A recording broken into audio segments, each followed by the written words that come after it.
राहें जहां तक जाएगी राहगीर वहां तक जाएगा। तुम दरिया से क्या पूछ रहे, नीर कहां तक जाएगा।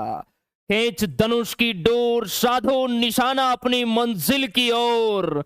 बाद में देखेंगे कि तीर कहां तक जाएगा। और अब की बार का तीर है वो सीधा पेपर की खोपड़ी में छेद करेगा। और 2024 में हमारे तन पे वर्दी, कंधों पे सितारे लगाएगा। आप सभी देश के भावी फौजियों को जय हिंद, जय भारत। स्वागत है आर्मी स्टडी के इस दमदार प्लेटफॉर्म पर। उम्मीद आशा है बहुत अच्छे, बेहतरीन और अपने एग्जाम की जबरदस्त आप तैयारी कर रहे होंगे। नर्सिंग वाले नौजवान जरूर आज परेशान हुए होंगे, लेकिन परेशान नहीं होना है मेरे भाई। जितना आप परेशान हो रहे हैं ऐसा कुछ भी नहीं हुआ है। आर्मी की साइड पे अभी मेरे भाई अपडेशन चल रहा है, बदलाव वहां पर हो रहे हैं बार बार। लेकिन आपकी एज है, हमने हर एक एआरओ को हमारी टीम ने मेल कर दिया है। वो लाडले गलती से आपकी एज है वो वहां पर 21 साल लिखी गई है, जो कि कल या परसों तक 23 साल हो जाएगी वहां पर, या फुल नोटिफिकेशन में आपको देखने को मिल जाएगा। हमने खुद मेरे भाई इंडियन आर्मी को मेल किया है, बहुत सारे एआरओ को हमारी टीम ने मेल कर दिया है। तो वहां पर देखिए, जो अपडेट करते हैं या कोई भी नोटिफिकेशन डालते हैं तो वो इंसान ही है और भूल हो जाती है। इसको लेकर आपको पैनिक नहीं होना है। अभी एक बच्चे ने कॉल किया था, वो रो रहा था कि सर जिंदगी खराब हो गई। मेरे भाई बात आपकी सही है, लेकिन ये गलती हुई है, आप निश्चिंत रहिए, ठीक है। फुल नोटिफिकेशन का आप वेट कीजिए, उसमें आपको 17.5 से 23 साल ही आर्मी नर्सिंग की एज है वो लाडले देखने को मिलेगी। आप बेफिक्र रहिए मेरे भाई। अब आपको पता होगा, अभी कुछ दिन पहले ही आर्मी की साइड पे update, army GD tradesman nursing सबके 17.5 से 54 साल दिखा रहा था। इसका मतलब ये थोड़ी है कि 54 साल हो गया। इसको लेके आपको बिल्कुल नहीं घबराना है। वहां पर जो बैठे हैं वो आपके हमारे जैसे हमारे भाई है, फौजी भाई है, तो उनसे हो सकता है, क्योंकि बाकी जितने भी ट्रेड है उनकी एज 17.5 से 21 साल है। एक नर्सिंग परमानेंट भर्ती ऐसी है जिसके 17.5 से 23 साल है। तो हो सकता है जो कलरक बाबू वहां पर काम कर रहा है उन्होंने ध्यान नहीं दिया होगा और वहां उन्होंने 23 की बजाय वहां 21 लिख के अपडेट कर दिया, तो उसे वापस वो ठीक कर देंगे। परेशान आपको नहीं होना है, हमने मेल भी डाल दिया है। आप मस्त रहो, बेफिक्र रहो, बस तैयारी सिलेक्शन वाली करते रहो। चलिए स्टार्ट करते हैं। बहुत अच्छा, बेहतरीन। आर्मी जीडी का ये फुल टेस्ट होगा और नर्सिंग का सुबह 8 बजे टेस्ट होगा। तैयार हो जाना, आपकी बार फौजी बनना है और बनाएंगे फौजी। बनोगे फौजी, बनेंगे सर। चलिए स्टार्ट करते हैं। तो शेयर कर दो दबा के शेयर कर दो। पूरे हिंदुस्तान में क्लास तूफान की तरह फैल जानी चाहिए। देखो, भारत और फ्रांस के बीच द्विपक्षीय वायु अभ्यास का 7वां संस्करण 2022 की वायु स्टेशन जोधपुर में संपन्न हुआ। गरुड़ धर्म गार्जियन साइक्लोन समप्रीति, ध्यान रखना इसी लैंग्वेज में ऐसा ही एक प्रश्न आपको आपके एग्जाम के अंदर देखने को मिलेगा। इस प्रश्न को और ये सैन्य अभ्यास जितने भी हैं इनको दिल और दिमाग में सेट रखना, क्योंकि 2 नंबर आपके कंफर्म करेंगे। हाँ जी, बलदेव चौधरी टेक्निकल टीम मेरे भाई रात और दिन यहां थोड़ी रहती है, सुबह 9 बजे से शाम 5-6 बजे तक रहती है। बलदेव भाई अभी नजरें सामने होनी चाहिए। देखो, इसका राइट आंसर होगा, जितने भी मां भारती के लाल जो ऑप्शन ए बता रहे हैं गरुड़, वो बिल्कुल सही बता रहे हैं। गजब की तैयारी है, बेहतरीन। लाडले देखिए, धर्म गार्जियन युद्धाभ्यास है, ये आपका किसके मध्य हुआ सर? ये भारत और जापान के मध्य हुआ। ये आप सभी फौजी भाइयों को याद रखना है। क्लियर है जी। साइक्लोन फर्स्ट चक्रवात, ये भारत और मिस्र के मध्य हुआ, ये आपको याद रखना है। और सैन्य अभ्यास का प्रश्न कान खोलकर सुन लेना, एग्जाम में तो आएगा, लेकिन बहुत सारे बच्चे गलत भी करके आएंगे, नेगेटिव भी लेंगे वो, ये भी आपको हम अभी बता रहे हैं। इसलिए तैयार कर लेना इस चैप्टर को। हमने जीके वाली बुक में कंप्लीट सैन्य अभ्यास का एक अलग से चैप्टर दिया है, मात्र 1 या 2 पेज के अंदर ये टॉपिक कवर किया है, वेरी इंपॉर्टेंट, उनको याद करके चले जाना मेरे भाई। संप्रीति की बात करें तो ये आपका भारत और बांग्लादेश आपको याद रखना है, भारत और बांग्लादेश। बाकी एग्जाम से पहले और भी जो इंपॉर्टेंट सैन्य अभ्यास है वो आपको हम अलग क्लास लेके करवा देंगे, ठीक है, क्योंकि आपसे ज्यादा चिंता हमें रहती है, आप मकरागिरी करोगे हमें पता है। देखो, वज्र प्रहार युद्धाभ्यास भारत और अमेरिका के मध्य हुआ, ध्यान रखना है। सूर्य किरण युद्धाभ्यास भारत और नेपाल के मध्य, वरुण युद्धाभ्यास भारत और फ्रांस के मध्य, फ्रिंजेक्स युद्धाभ्यास भारत और फ्रांस के मध्य।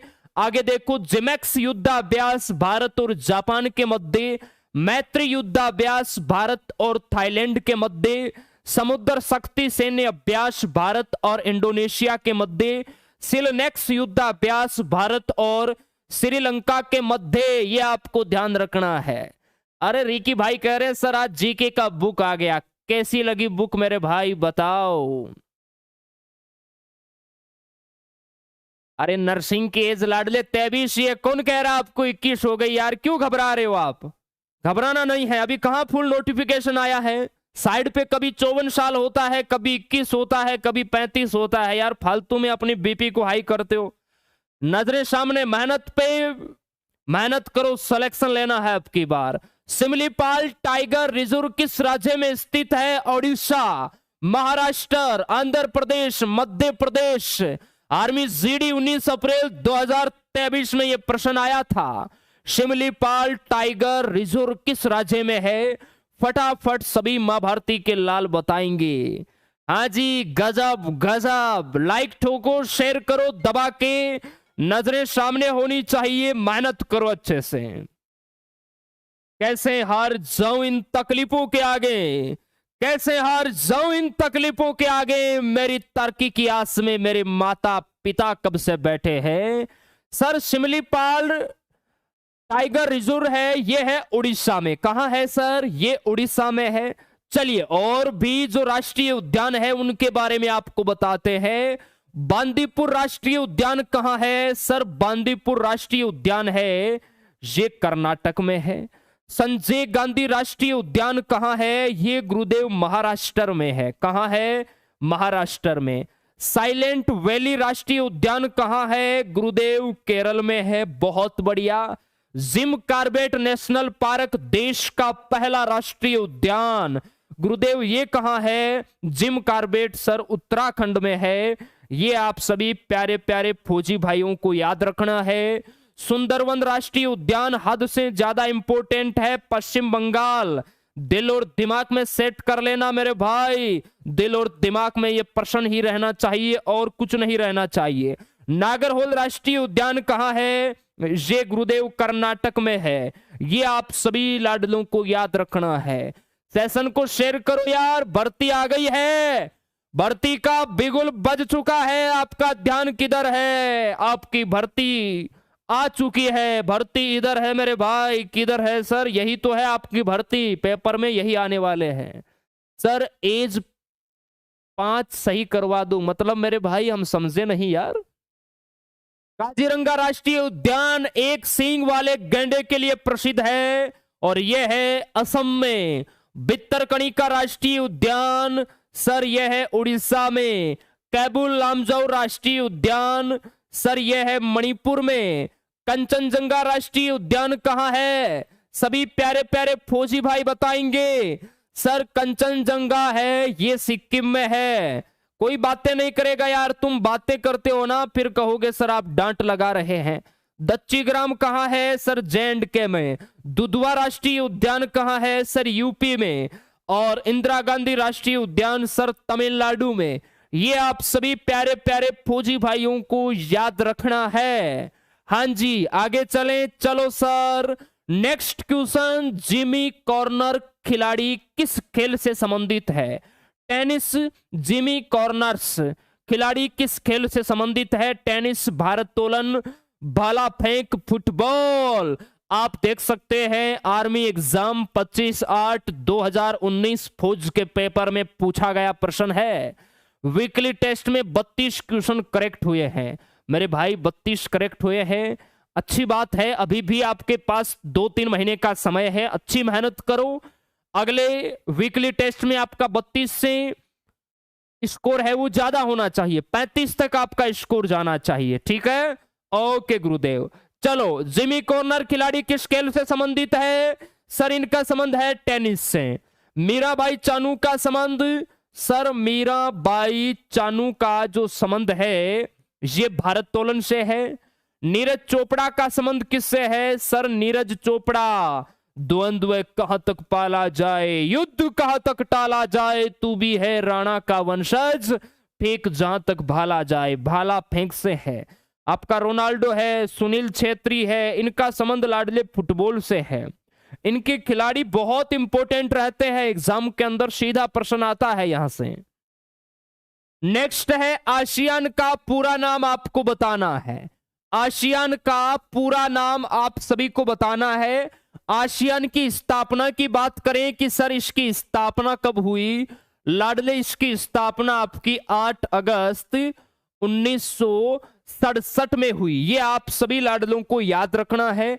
इसका मुख्यालय बहुत इंपॉर्टेंट है आसियान का, इसका मुख्यालय है आपका जकार्ता में, जो कि फौज के पेपर में बहुत बार प्रश्न आया हुआ है। इसका पूरा नाम बताएंगे सभी फौजी भाई। हाँ, कलरक का प्रैक्टिस रोज स्टार्ट करेंगे, आपके फरवरी के फर्स्ट वीक तक हम स्टार्ट कर देंगे। चलिए, जैसे ही आपका नोटिफिकेशन डलेगा, आपका ये कलरक का डेली पेपर है वो हम चालू कर देंगे। चलिए, बहुत बढ़िया। ऑप्शन इसका जितने भी ए बता रहे हैं वो बिल्कुल परफेक्ट बता रहे हैं, शाबाश। ऑटोमेटिक टेलर मशीन है, ये एटीएम का पूरा नाम है, याद रखना है, ठीक है जी। Board of control for cricket in India, ये आपके बीसीसीआई का है, ये भी आप सभी प्यारे प्यारे लाडलों को याद रखना है। नेक्स्ट है भारतीय अंतरिक्ष अनुसंधान संगठन इसरो का अध्यक्ष किसे नियुक्त किया गया है? Ravi Sinha, Sameer V Kamath, S Somnath. अंतरिक्ष अनुसंधान संगठन ISRO, Indian space research organisation का अध्यक्ष आप सभी को बताना है। आप कहोगे सर इस इसरो की स्थापना कब हुई? लाडले इसरो की स्थापना आपको याद रखना है 15 अगस्त 1969 में इसकी स्थापना हुई।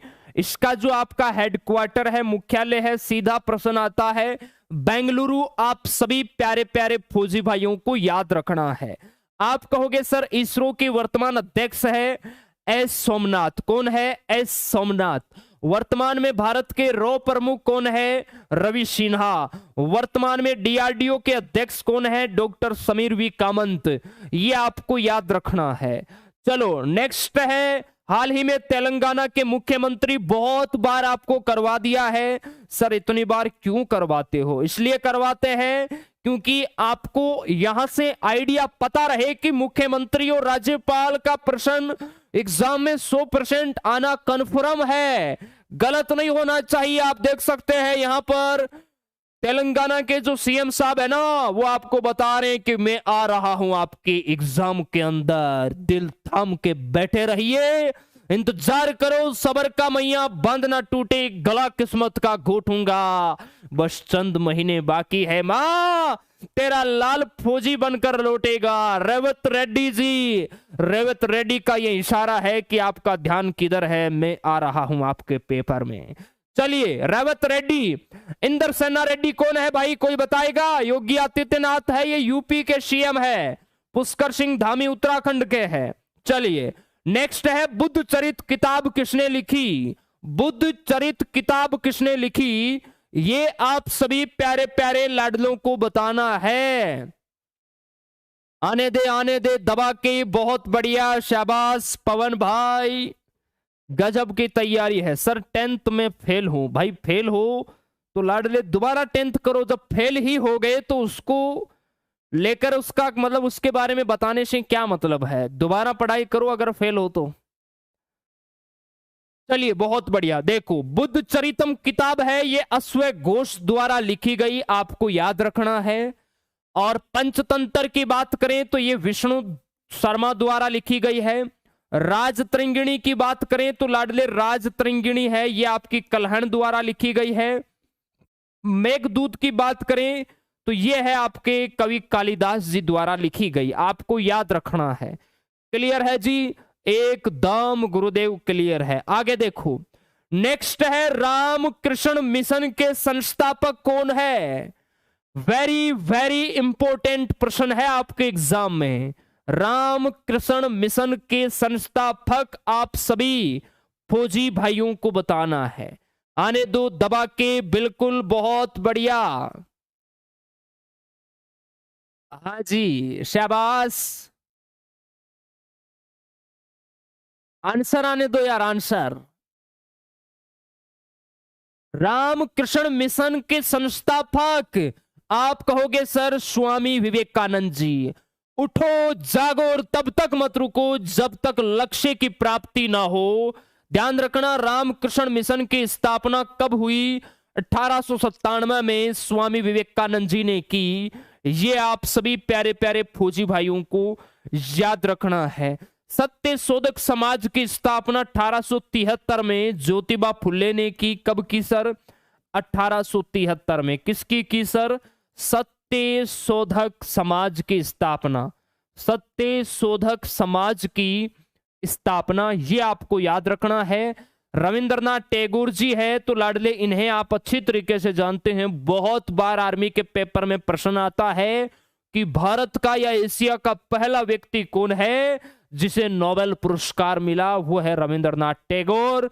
सुभाष चंद्र बोस ने 1939 में, ध्यान रखना है, किसकी स्थापना की? Forward block. फॉरवर्ड ब्लॉक, ये भी बहुत बार प्रश्न आता है, आप सभी को याद रखना है। चलिए बहुत बढ़िया, बहुत बढ़िया, शाबाश। ये बलदेव रुकने वाला नहीं है भाई साहब, इस बलदेव को फोड़ना पड़ेगा ऐसा लग रहा है।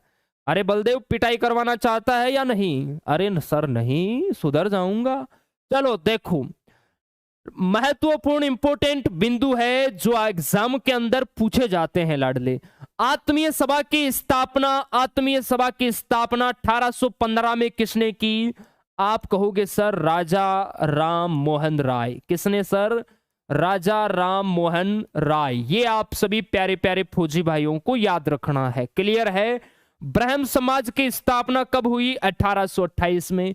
किसने की सर? राजा राम मोहन राय, आपको याद रखना है। प्रार्थना समाज की स्थापना 1867 में किसने की? सर आत्माराम पांडुरंग ने। किसने? आत्माराम पांडुरंग। ये आप सभी प्यारे लाडलों को याद रखना है, ठीक है।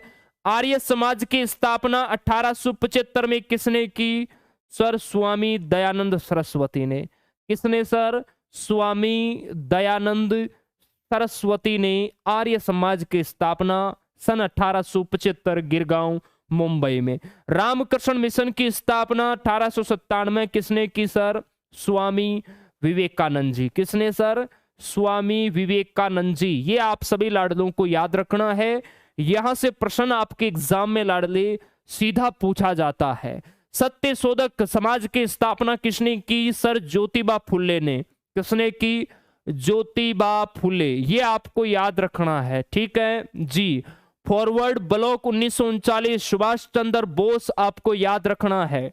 Servants of India society 1905 Gopal Krishna Gokhale. कौन सर? गोपाल कृष्ण गोखले। ये आपको याद रखना है। सीधा प्रश्न आता है, सर्वेंट्स ऑफ इंडिया सोसाइटी की स्थापना किसने की? गोपाल कृष्ण गोखले। मुस्लिम लीग की स्थापना 1906 में आगा खां एवं सलीम उल्लाह खां। ये आपको याद रखना है, ठीक है। एकदम गुरुदेव ठीक है। चलिए बहुत बढ़िया, मजा आ रहा है सर? बिल्कुल आ रहा है। आगे देखो, नेक्स्ट क्वेश्चन आपकी स्क्रीन पर। गांधी जी की समाधि स्थल का नाम बताना है। और लाडले महात्मा गांधी या जितने भी जो महापुरुष हैं जिनकी समाधि स्थल है, यहां से प्रश्न एग्जाम में आता है। चलिए बहुत बढ़िया, हाँ जी, आने दो आने दो, फटाफट बताओ, कोई बातें नहीं करेगा।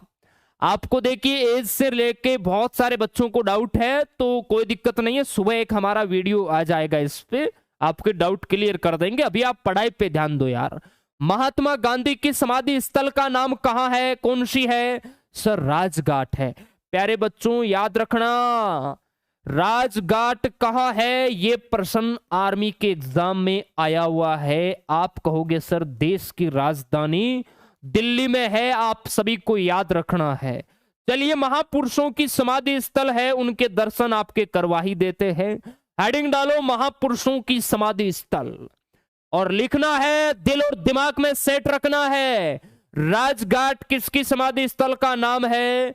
सर राजघाट है महात्मा गांधी की समाधि स्थल का नाम।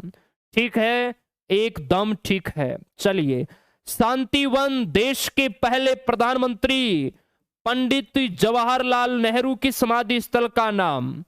पंडित जवाहरलाल नेहरू जी की समाधि स्थल का नाम है, ये आप सभी लाडलों को याद रखना है। विजय घाट देश के दूसरे प्रधानमंत्री लाल बहादुर शास्त्री की समाधि स्थल का नाम। विजय घाट, ये आप सभी को याद रखना है। शक्ति स्थल देश की पहली महिला प्रधानमंत्री इंदिरा गांधी, जिसे कहा जाता है द आयरन लेडी, ये आपको याद रखना है। ठीक है जी। वीर भूमि देश के पहले युवा प्रधानमंत्री, नाम है राजीव गांधी, ये आप सभी को याद रखना है। नोट करो, फटाफट नोट करो, जिसको नहीं पता है लिखो, एग्जाम के अंदर आता है प्रश्न, यहां से ध्यान रखना, किसी को मकरागिरी नहीं करना है। आगे चलो, किसान घाट किसकी है ये समाधि स्थल? कोई बताएगा? पहले आप बताओ, किसान घाट किसकी समाधि स्थल का नाम है? गलत नहीं होना चाहिए। आप कहोगे सर किसानों के मसीहा। कौन है किसानों के मसीहा? सर चौधरी चरण सिंह। कौन है? चौधरी चरण सिंह। ये आप सभी लाडलों को याद रखना है,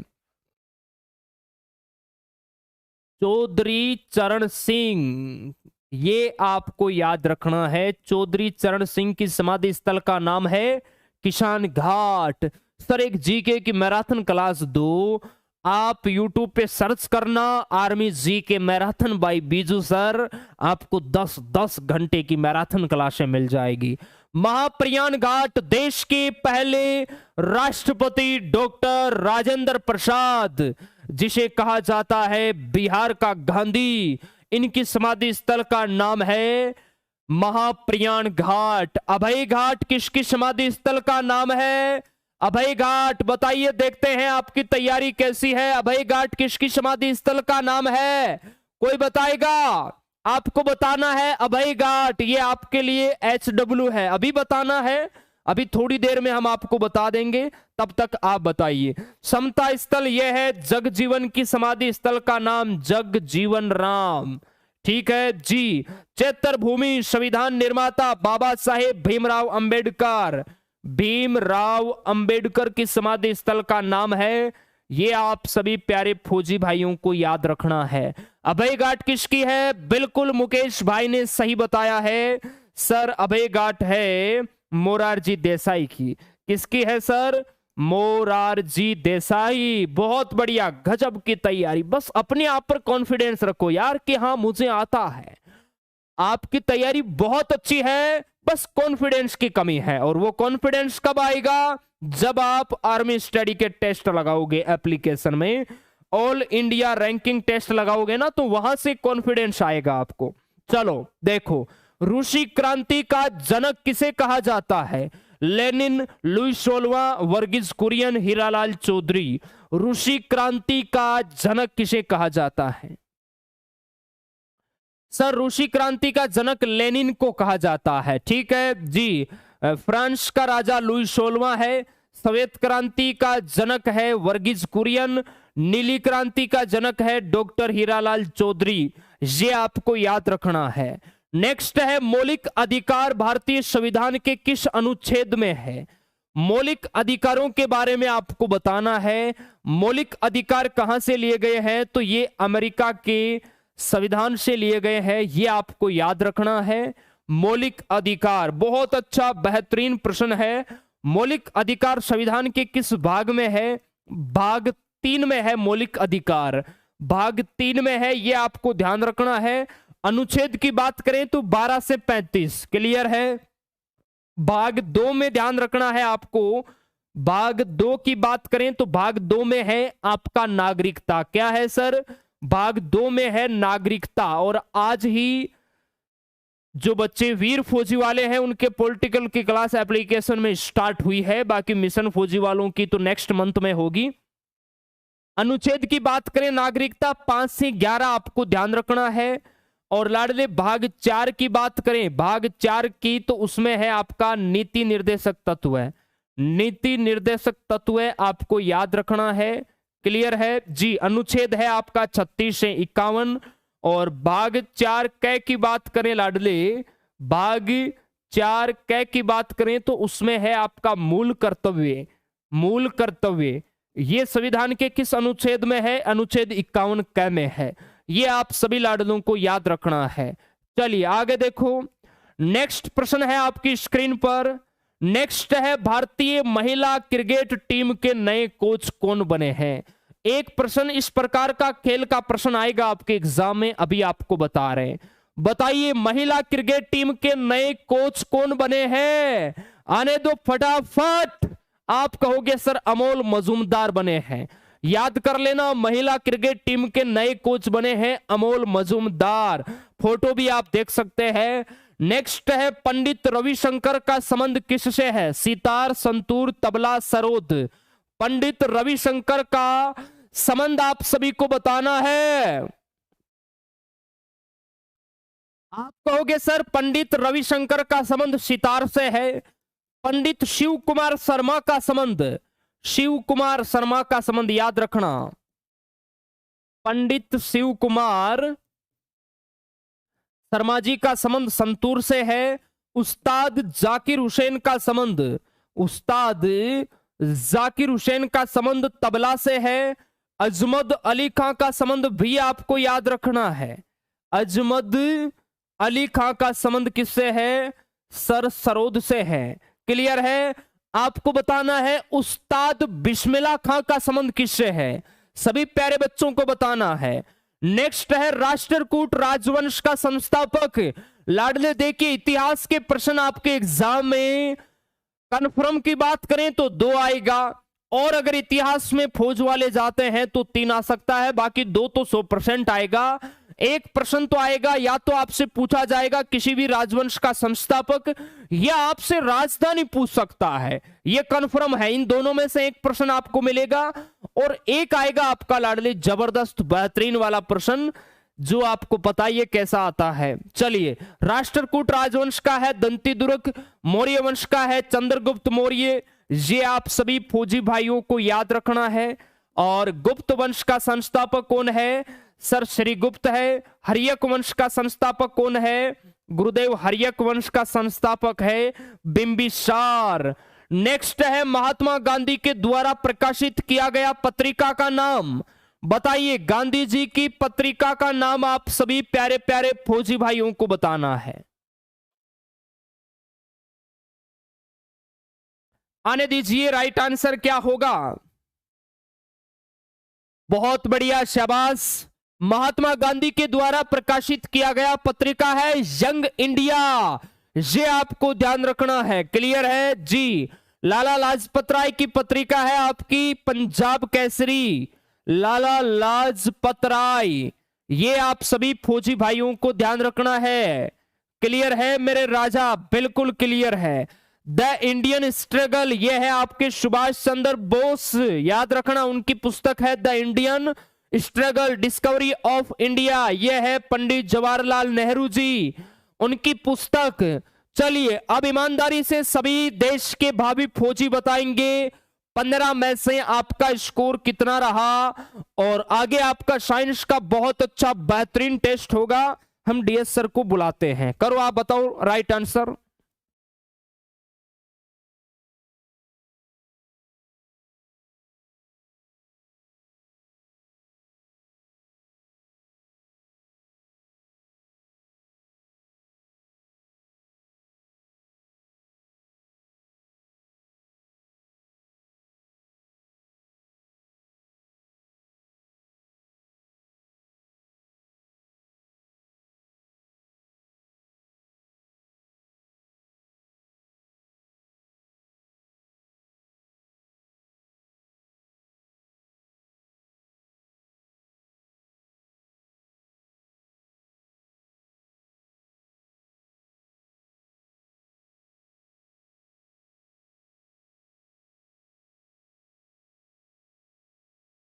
चलिए भाई, पेपर हमें ही करवाना होगा भाई, डीएसआर है नहीं, लेकिन अच्छी बात है कि प्रश्न है वो बनाए हुए हैं, भेजे हुए हैं, तो कोई दिक्कत नहीं है। आज हम देखेंगे आप कितनी तैयारी कर रहे हो या नहीं।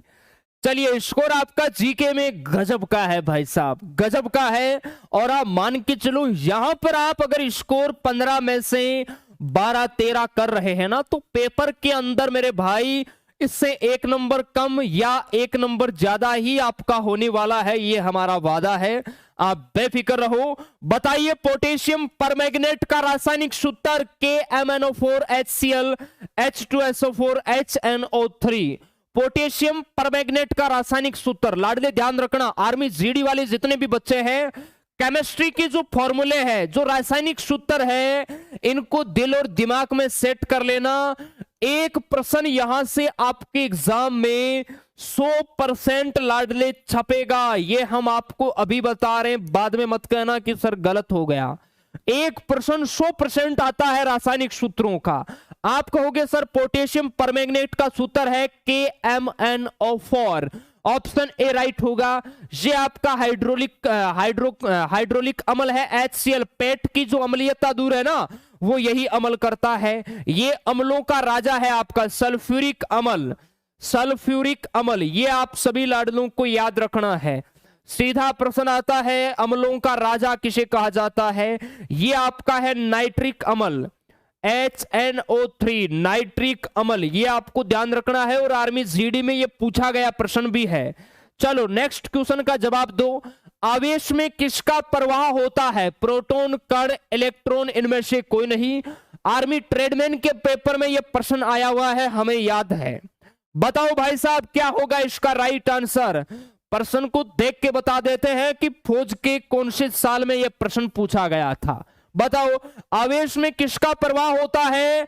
आप कहोगे सर आवेश में इलेक्ट्रॉन का प्रवाह होता है, इलेक्ट्रॉनों का प्रवाह होता है। इलेक्ट्रॉन की खोज किसने की? बताइए सभी नौजवान।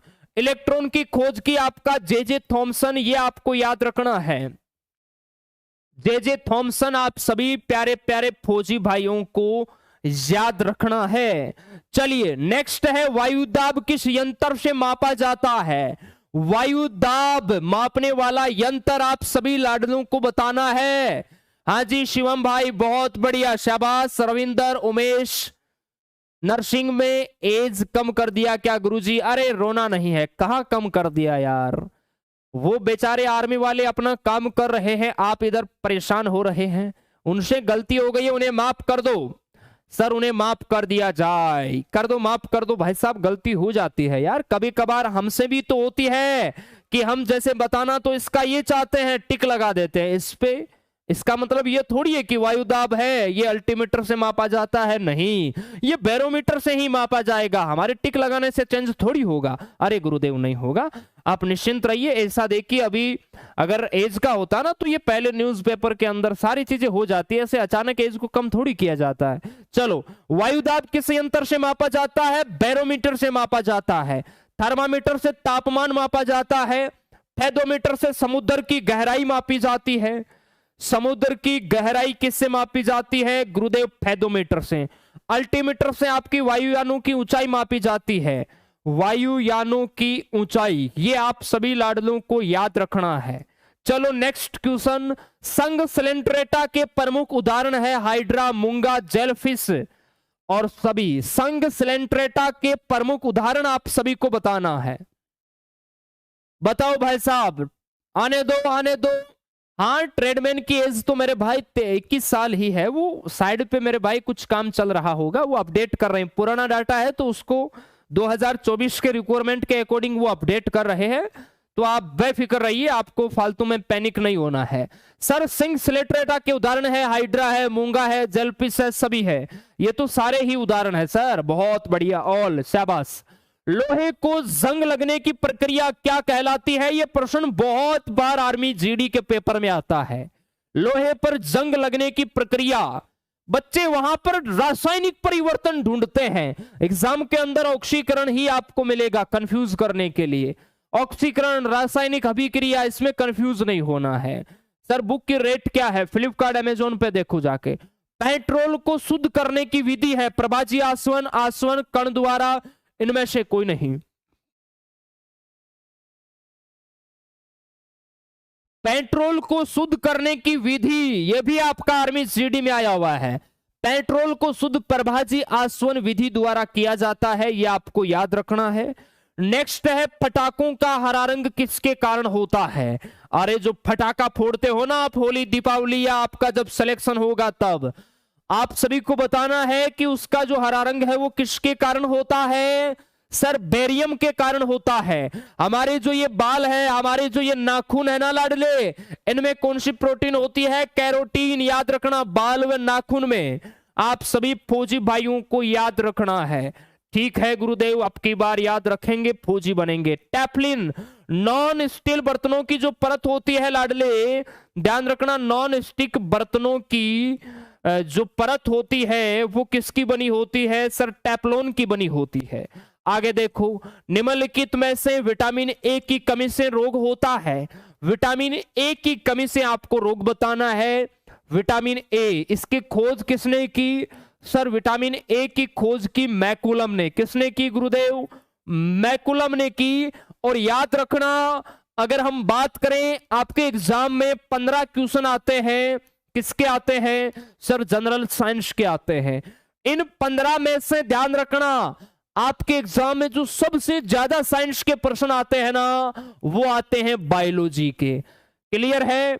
और जीके की बात करें तो स्टैटिक जीके के आते हैं। ठीक है। मैथ की बात करें तो अर्थमेटिक के या कभी एडवांस वहां चले जाते हैं, लेकिन अर्थमेटिक के ज्यादा रहते हैं।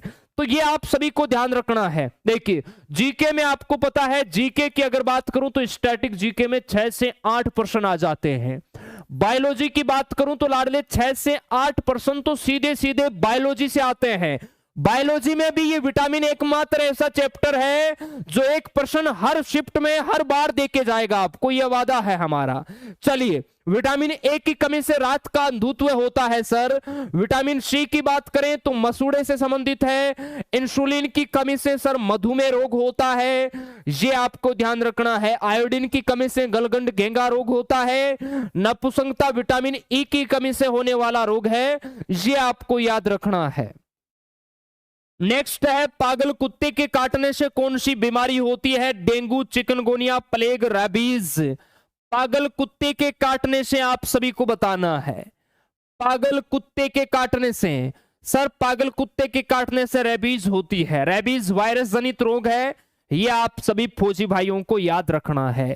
कैल्शियम हाइड्रोक्साइड का रासायनिक सूत्र आपको बताना है लाडले, बुझा हुआ चूना का सूत्र।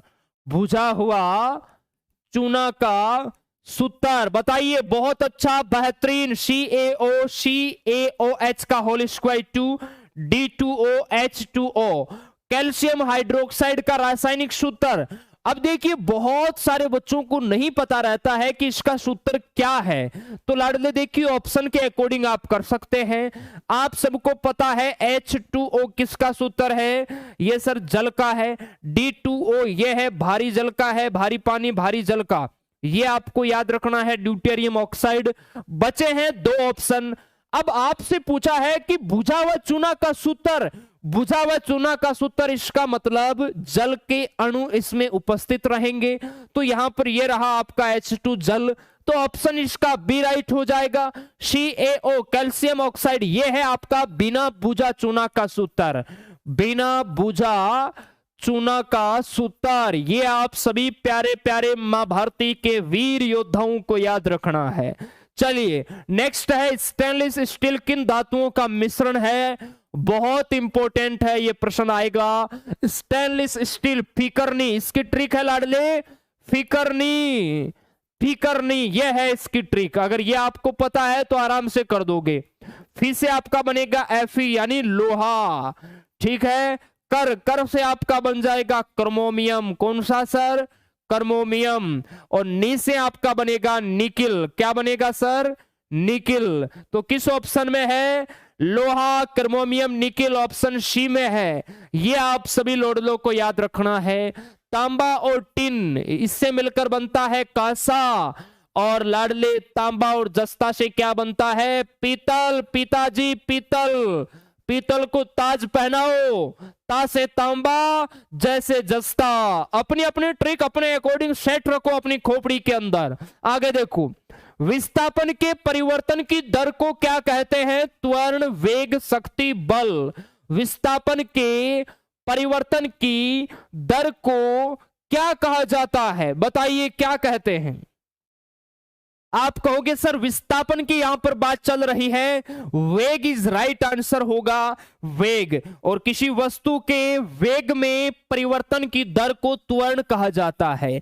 किसी वस्तु के वेग में परिवर्तन की दर को त्वरण कहा जाता है और विस्थापन में परिवर्तन की दर को वेग कहा जाता है।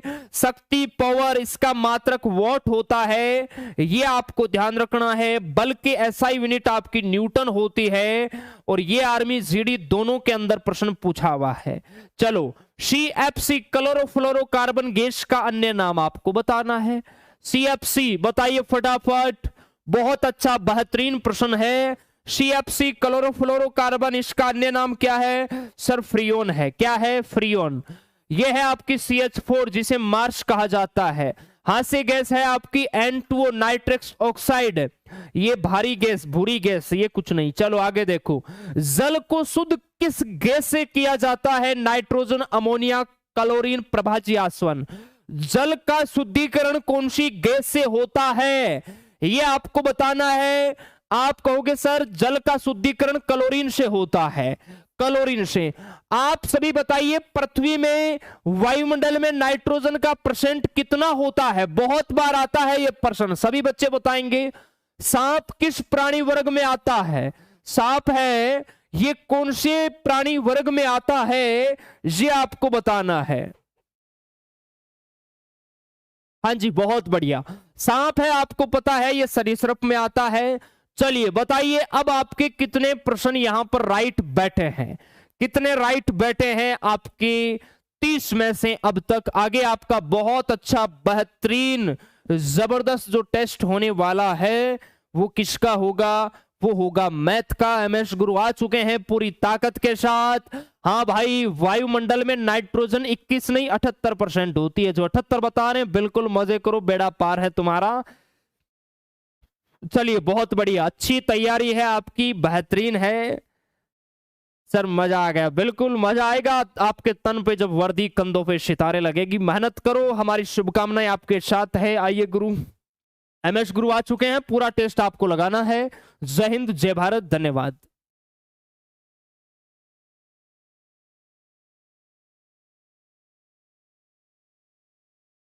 जय हिंद, वंदे मातरम। दोस्तों कैसे हो? सर और सैन्यों सर अच्छे हैं जी, जान से मेहनत कर। और अब की बार हमें फौजी बनना है। वो मंजिलें भी सर झुका देगी, वो मंजिलें भी सर झुका देगी जब दमदार तेरी तैयारी होगी, जब दमदार तेरी तैयारी होगी।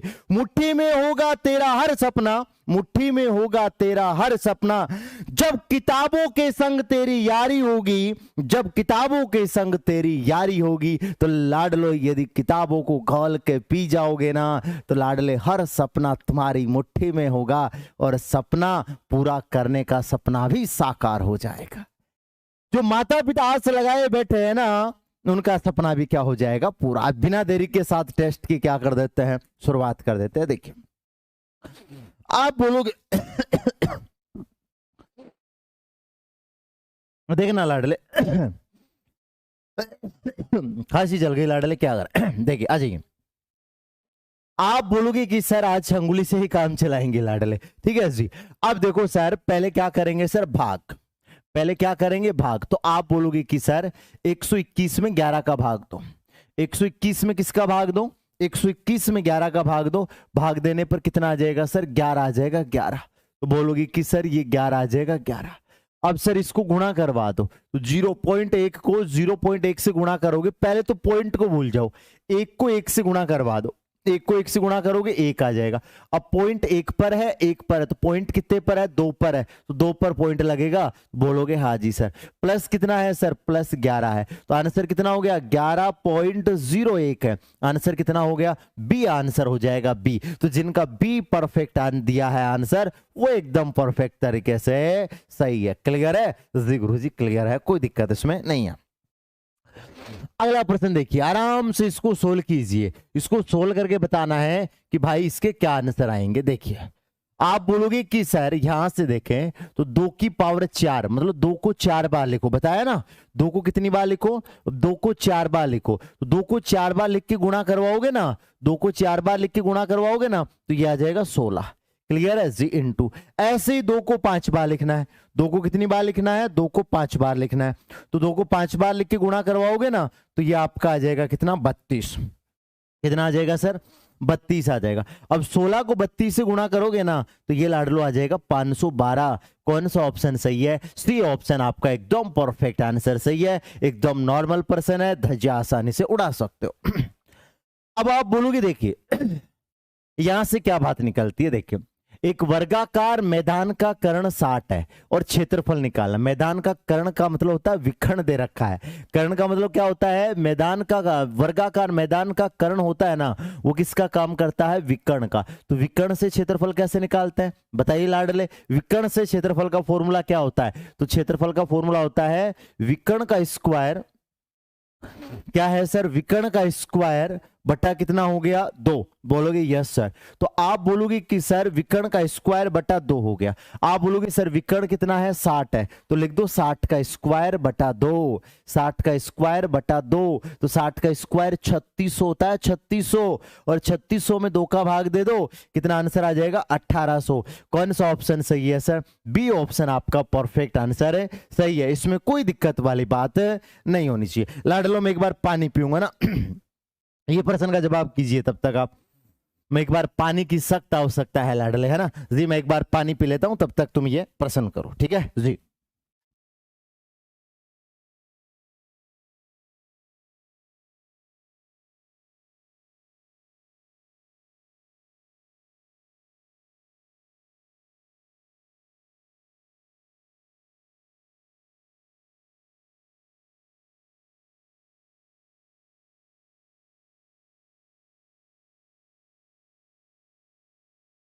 क्लियर है बोलोगे यस सर, पी लिया मैंने पानी। अब आ जाइए क्या क्या प्रश्न की धज्जियां उड़ाने। देखिए आप बोलोगे कि सर 3800 रुपए में खरीदा, क्रय मूल्य कितना है, 3800 है। क्रय मूल्य कितना है लाडले, क्रय मूल्य 3800 है, 3800, कोई दिक्कत नहीं होनी चाहिए। 5% लाभ है, 5% क्या है लाडले, 5% लाभ है। लाभ का मतलब होता है 100 में जोड़ दो।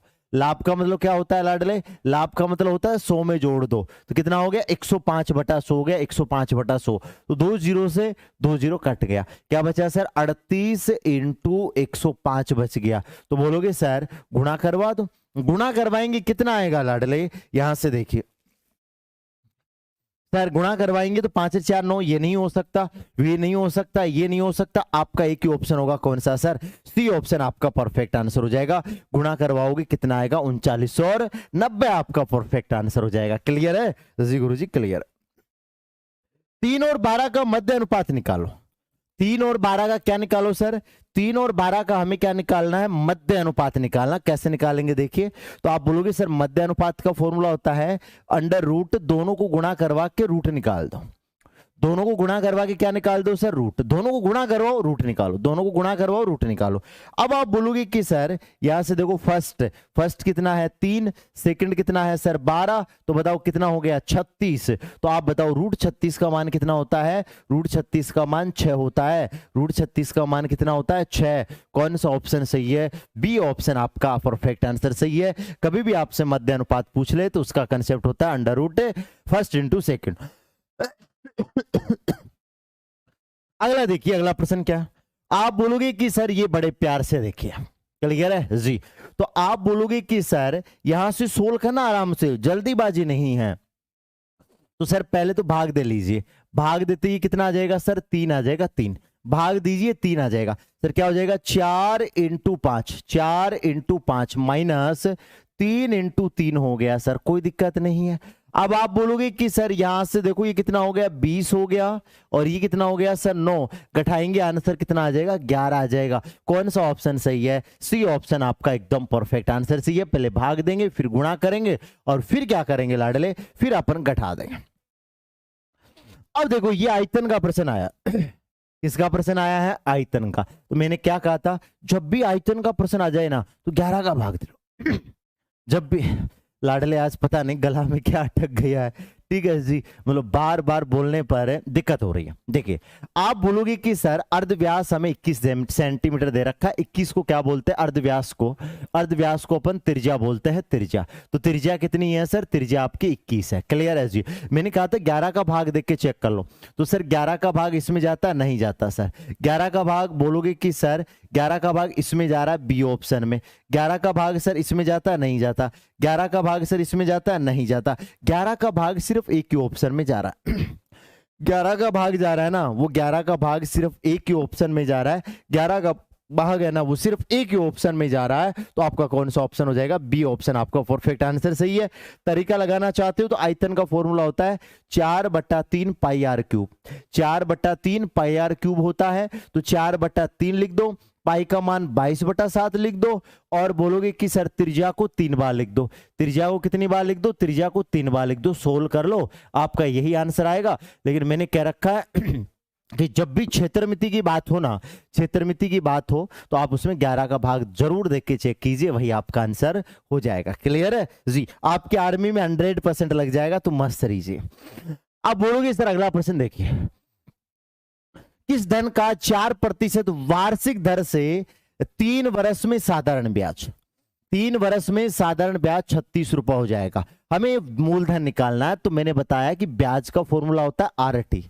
साधारण ब्याज का फॉर्मूला होता है ना, साधारण ब्याज का फॉर्मूला होता है आरटी। तो लिख दीजिए यहाँ पे आर कितना है सर, 4 है, और टाइम कितना है, 3 है, तो कितना परसेंट हो गया, 12%। ये 12% हमारा ब्याज आया, ये 12% हमारा ब्याज आया। पर्सन का ब्याज कितना है, पर्सन का ब्याज 36 रुपए। तो ब्याज को ब्याज के बराबर रख दो, एक बराबर निकालने के लिए भाग दे दो, तो 36 में 12 का भाग दे दो, 36 में 12 का भाग दे दो। मूलधन निकालने के लिए 100 से गुणा करवा दो, तो बोलोगे सर 12 तिया कितना हो गया, 36। तो आंसर कितना आ जाएगा सर, आंसर आपका 300 आ जाएगा, 300। कौन सा ऑप्शन सही है सर, सी ऑप्शन आपका एकदम परफेक्ट आंसर सही है, कोई दिक्कत नहीं होनी चाहिए। अरे लाडले 8 तारीख से हो जाएंगे फॉर्म स्टार्ट, टेंशन ना ले लाडले। और तेरे को जानकारी लेना है तो हेल्पलाइन नंबर पे कॉल बेटर रहेगा मेरे हिसाब से। क्लियर है जी। आपको हेल्पलाइन नंबर दे रखे हैं, तो सुबह 9 बजे से शाम के 6 बजे तक आप अपने हेल्पलाइन नंबर पर कॉल करके जो भी जानकारी पूछना चाहते हो पूछ सकते हो, कोई दिक्कत नहीं है। क्लियर है जी। देखिए 12 लड़कों की औसत आयु 15 वर्ष है। 12 लड़कों की औसत आयु कितनी है सर, 15 वर्ष। बोलोगे यस सर। 12 लड़कों की औसत आयु कितनी है सर, 15 वर्ष है, 15। तो योग निकालने के लिए गुणा करवा दो, तो बोलोगे सर कितना आ जाएगा, बोलोगे कि सर 12 पंजे 60, 180 आ जाएगा, 180। क्लियर है जी। पहले 2 लड़कों की औसत आयु 20 वर्ष है, इसमें से 2 लड़कों की है ना औसत आयु कितनी है, 20 है, तो 20 को 2 से गुणा करवा दो, कितना हो जाएगा सर, 40 हो जाएगा, 40। कोई प्रॉब्लम इसमें नहीं है। अब आप बोलोगे सर बचा खचा निकालना है, तो इधर कितना बच गया सर 10, और इधर कितना बच गया सर 140 बच गया, घटा दो। क्या कर दो लाडलो, घटा दो। तो शेष कितने बच गए 10, इनका औसत निकालना है। तो इनका औसत कैसे निकालेंगे, योग तो ऊपर लिख दो, योग तो ऊपर लिख दो, और सर जितनी संख्या है ना वो संख्या नीचे लिख दो। तो आंसर कितना हो जाएगा 14। कौन सा ऑप्शन हो जाएगा, सी ऑप्शन आपका एकदम परफेक्ट आंसर हो जाएगा, कोई दिक्कत वाली इसमें बात नहीं है। क्लियर है जी गुरु जी, क्लियर। अब देखो कितना प्यारा प्रश्न आया है। देखिए 400 विद्यार्थी पास हुए तथा 60 विद्यार्थी फेल हुए, तो विद्यार्थी कितने थे। अभी हाल ही में प्रतिशत में ऐसे प्रश्न करवाए हैं, हाल ही में प्रतिशत में, है ना लाडले। तो देखिए मिशन वाले, मिशन जो बैच चल रहा है ना, और वीर फौजी बैच चल रहा है, उसके अंदर ऐसे प्रश्न करवाए। तो आप बोलोगे सर कुल 60 मान लो, कुल कितना मान लो सर, सॉरी कुल कितना मान लो 100, कुल मान लो 100। इसमें से पहले परसेंटेज पे काम करो, तो सर फेल कितने हो गए सर, फेल आपके 60 हो गए। फेल कितने हो गए सर, फेल 60 हो गए। तो बताओ पास कितने हैं, फेल 60 है, फेल 60 है, तो पास कितने हो गए सर, पास 40 हो गए। कुल 100 है, कुल कितने हैं सर, कुल 100 है, तो फेल कितने हैं सर, फेल आपके 60 है, तो पास कितने हो जाएंगे, पास 40। ये किसकी संख्या है सर, बोलोगे कि सर ये पास की संख्या है। किसकी संख्या है सर, पास की। तो पास को पास के बराबर रखा जाएगा, पास को किसके बराबर रखा जाएगा, पास के बराबर। एक बराबर निकालने के लिए भाग दे दो, एक बराबर निकालने के लिए भाग दे दो। कुल विद्यार्थी चाहिए ना, कुल चाहिए, तो 100 से गुणा करवा दो। क्लियर है जी। कुल लिखा हुआ देख लीजिए, मैं मेरी तरफ से नहीं लिख रहा, प्रश्न में लिखा हुआ है कुल। अब 0 से 0 को काट दो, अब सर 0 से ये काट दो 10, 10 को 100 से गुणा करेंगे ना तो 1000 आंसर हो जाएगा। कौन सा ऑप्शन सही है? बी ऑप्शन आपका परफेक्ट आंसर सही है। 1000 आपका एकदम परफेक्ट आंसर सही है। MDHW का प्रश्न आया लाडले। किसका प्रश्न आया? MDHW। करके बताओ। देखा, इसकी मैं प्रैक्टिस करवा चुका हूं MDHW की। अच्छे अच्छे क्वेश्चनों की भी प्रैक्टिस करवा चुका हूं। जितना अच्छे अच्छे क्वेश्चन होते हैं ना उनकी भी प्रैक्टिस करवा दिया। इजी क्वेश्चन है उनकी भी प्रैक्टिस करवा दिया। बताओ लाडलो, जल्दी बताओ। वाह, गजब मेरे लाडले, गजब। तो आप बोलोगे कि सर MDHW लगाएंगे तो 20 पुरुष है ना, 20 पुरुष 39 दिन में करते हैं एक काम को। 20 पुरुष एक काम को 39 दिन में करते हैं, तो बताओ 26 पुरुष कितने दिन में करेंगे? 26 पुरुष कितने दिन में करेंगे? बोलोगे हाँ जी सर। तो बोलोगे काट दो सर, 13 तिया 39, 13 दूनी 26, 2 से काटेंगे कितना आ गया? 10। तो बोलोगे सर 30 आंसर आ जाएगा। 30। कौन सा ऑप्शन सही है? बी ऑप्शन आपका परफेक्ट आंसर सही है। कौन सा ऑप्शन सही है? बी आपका एकदम परफेक्ट आंसर सही है। कोई दिक्कत वाली बात यहां पे नहीं है। आप बोलोगे सर एक रेलगाड़ी 8 सेकंड में 63 किलोमीटर प्रति घंटे की चाल से खंबे को पार करती है, तो गाड़ी की लंबाई बताओ। लंबाई किसको निरूपित करती है? लंबाई डिस्टेंस को निरूपित करती है। लंबाई किसको निरूपित करती है? डिस्टेंस को निरूपित करती है। तो लाडलो यहां से लंबाई निकालिए। क्या निकालिए? लंबाई। तो आप बोलोगे कि सर डिस्टेंस निकालना है, दूरी निकालनी। तो दूरी का फॉर्मूला क्या होता है? दूरी का फॉर्मूला होता है चाल इंटू समय। चाल इंटू क्या होता है लाडले? चाल इंटू समय होता है। तो चाल कितना है सर? चाल तो आपका 63 है, लेकिन 63 को चेंज करना पड़ेगा 5/18 इंटू कितना दे रखा है सर? 8 दे रखा, 8। तो चेंज क्यों किया? क्योंकि ये सेकंड में है और ये किलोमीटर प्रति घंटे को मीटर प्रति सेकंड में चेंज करने के लिए किससे गुणा करवाते हैं? 5/18 से मल्टीप्लाई करवाते हैं। काट लीजिए, यही आपका आंसर हो जाएगा। तो बोलोगे सर 9 दूनी 18, 9 सत्ता 63, तो 2 चौके कितना हो गया? 8। तो बोलोगे सर 140 आपका आंसर हो जाएगा। कौन सा ऑप्शन सही है? सी ऑप्शन आपका एकदम परफेक्ट आंसर सही है। इसमें कोई दिक्कत नहीं होनी चाहिए। क्लियर है? बोलोगे यस सर क्लियर है। अगला प्रश्न देखिए, मचा दीजिए धूम। एक समबाहु त्रिभुज का क्षेत्रफल ज्ञात करो जिसकी भुजा 12 मीटर है। बोलोगे सर ये योद्धा बेच के, फाउंडेशन बेच के हो चुका है ये प्रश्न। अभी हाल ही में समबाहु त्रिभुज किसमें करवाया है? वीर फौजी में करवाया है। लाडले गलत हो गया ना, पकड़ के फोड़ेंगे तुम्हें। तो बोलोगे सर क्या फॉर्मूला होता है? √3/4 इंटू भुजा स्क्वायर होता है।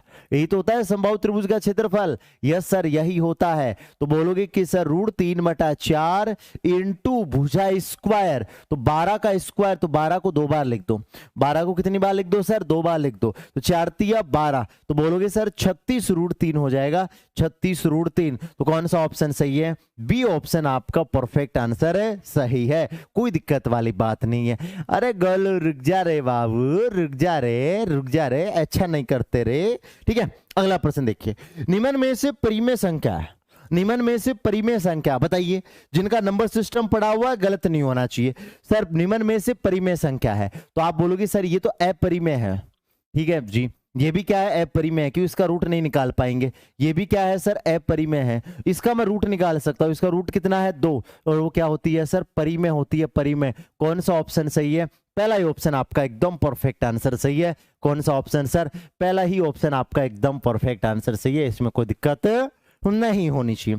क्लियर है जी? अब बताओ, मैथ्स का लास्ट पर्सन है, फिर आपकी रीजनिंग चल जाएगी। रीजनिंग बोलोगे यस सर, तो 2/5, 7/15 और 3/10 में बड़ी बताओ। आप बोलोगे कि सर 2/5, 7/15 और कितना है सर? 3/10 है। तो इसमें बड़ी बतानी है, तो पहले इन दोनों में चेक करो, इन दोनों में चेक करो। तो ये तो हो गया 30 और ये कितना हो गया सर? 35। तो बोलोगे कि सर इससे कोई लेना देना नहीं है। आप बोलो सर 7/15 और ये कितना हो गया? 3/10। बड़ी बतानी है, इन दोनों में बड़ी कौन है? देखिए, तो बोलोगे सर ये 70 हो गया और ये कितना हो गया? 15 तिया 45 हो गया। तो बोलोगे कि सर ये 70 हो गया, तो कितना? 7/15। तो कौन सा ऑप्शन सही है? बी ऑप्शन आपका एकदम परफेक्ट आंसर सही है। इसमें कोई दिक्कत वाली बात नहीं है। क्लियर है जी? अच्छा जी, अब ये वाला प्रश्न बता दीजिए, यहाँ पे क्या किया है इसने? लाडले ये बता दीजिए, सीरीज का प्रश्न। उड़ाओ इसकी धज्जियां, देखते हैं सीरीज किन किन की क्लियर है। ठीक है, और जो सीरीज चाहता है कि भाई एमएस वाले क्लास देखे सीरीज वाले, तो आपको रीजनिंग की प्लेलिस्ट बनी हुई, उसमें देखना, बहुत पुराना वीडियो है, वो आप देख लोगे ना तो सीरीज की धज्जियां उड़ा दे, वो देख लेना, प्लेलिस्ट में मिल जाएगा आपको। क्लियर है जी? तो आप बोलोगे कि सर ये इसका क्या कर रखा है, आधा 2 का भाग दे रखा है, यहां पर भी 2 का भाग दे रखा है, यहां पर भी 2 का भाग दे रखा है, तो हम भी क्या करेंगे सर, हम भी 2 का भाग दे देंगे। कितना आ जाएगा, 15। कौन सा ऑप्शन सही है सर, बी ऑप्शन आपका एकदम परफेक्ट आंसर है, सही है। ये वाला बताओ, दूध दही, तो कौन सा आएगा, बोलोगे यस सर, दूध दही, दूध दही, तो बताओ कौन सा आएगा, जल्दी से बताइए, कमेंट करना बताइए, ठीक है। राजनीति के हिसाब से नहीं बताना हमें, राजनीति नेता लोगों के हिसाब से नहीं बताना हमें, साइंटिफिक फैक्ट के हिसाब से बताना। दूध से क्या बनता है, दूध से दही बनता है, दूध से दही बनता है, तो बोलो चमड़ा से मुलायम थोड़ी बनता है, चमड़ा से चप्पल जूते ये बनता है। आप बोलोगे बर्फ से, बोलोगे कि सर बर्फ से पानी तो बनती है, सोना से चमकना, सोना चमकना थोड़ी, सोना से क्या बनता है, अंगूठी आभूषण वगैरह कुछ बनते हैं ये, तो आप बोलोगे सर ये भी गलत है। आलू से सोना, आलू से सोना नहीं बनता लाडले। कभी तुम है ना भाषण सुन के जवाब कर दो, कभी तुम्हें भाषण सुन के जवाब कर दो, सर हमने एक भाषण में सुना था कि आलू से सोना बन रहा था, आलू से सोना बन रहा था, लाडले गलत है। तो बोलोगे हाँ जी सर, बर्फ से क्या बनता है, और बर्फ से पानी बनता है। बर्फ से क्या बनता है सर, बर्फ से पानी बनता है, ये ध्यान रखना, ये गलती हमें नहीं करनी है। कभी तुम आलू से सोना मत कर देना लाडले, ठीक है जी। ये वाला बताइए, इसको ये लिखा जाता है, इसको क्या लिखा जाता है, ये बताइए। एक एक कम कम लिख रखा है, देखो एम से पहले, एम से पहले क्या आता है, एम से पहले एल आता है, पी से पहले ओ आता है, ओ से पहले एन आता है, ई से पहले डी आता है, पी से पहले ओ आता है, ओ से पहले एन आता है, एन। तो ध्यान से सुनने की कोशिश करना, तो एन से पहले कौन आएगा, ओ, एन से पहले एम आएगा, तो एम आएगा ना, एम सभी में है, देख लो सभी में है, क्लियर है जी। पी से पहले ओ आएगा, सभी में है, देख लो। और टी से पहले क्या आएगा सर, टी से पहले एस आएगा, ये गलत हो गया, इसके अंदर एस भी है सर। आप बोलोगे कि सर डी से पहले क्या आएगा, सी, तो ये वाला ऑप्शन आपका सही है, कौन सा, डी। तो डी आपका एकदम परफेक्ट आंसर सही है, इसमें कोई दिक्कत वाली बात नहीं होनी चाहिए। यहाँ पे एक एक गठा रखा है, मतलब पहले का अक्षर लिख रखा है, क्लियर है जी। आ जाइए, बताओ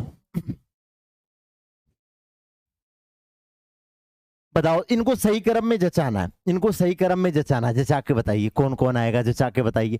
सबसे पहले क्या आता, सबसे पहले देखो, ओष्ठ, आंखें, नाक, कान, माथा, सबसे पहले माथा आता है, तो सबसे पहले क्या आता है, ये माथा आता है, माथा। तो बोलोगे सर ये माथा आता है ना, तो माथा आएगा सबसे पहले, कौन सा ऑप्शन सही है, पहले माथा आएगा, फिर आपकी आंख आएगी, फिर कान आएगा, फिर नाक आएगा, और फिर आपके होठ आएंगे, होठ। क्लियर है जी, क्लियर है, बोलोगे यस सर, ये आपका HW है, ये आपको बताना, क्लियर है जी। आज में सर कितना स्कोर आना चाहिए, यदि आज के 20 क्वेश्चनों में, आज के मैथ्स रीजनिंग की बात करूंगा मैं, तो 20 में से यदि आपके 18-19 आ रहे हैं और 18-19-20 आ रहे हैं, तो फिर आपकी गजब की तैयारी है। 18-19-20 आ रहे हैं तो फिर आपकी गजब की तैयारी है, आपको कोई नहीं रोक सकता है, क्लियर है जी। अच्छा जी, आज के पेपर में आप 19-20 19-20 20 में से 20 भी ला सकते थे, कोई प्रॉब्लम वाली बात यहाँ पे नहीं थी। अब हमें जाने की अनुमति दीजिए। जय हिंद, Vande Mataram, bye bye, love you too, tata, रख बापू भरोसा, तेरा बेटा 100% फौजी बनकर आएगा।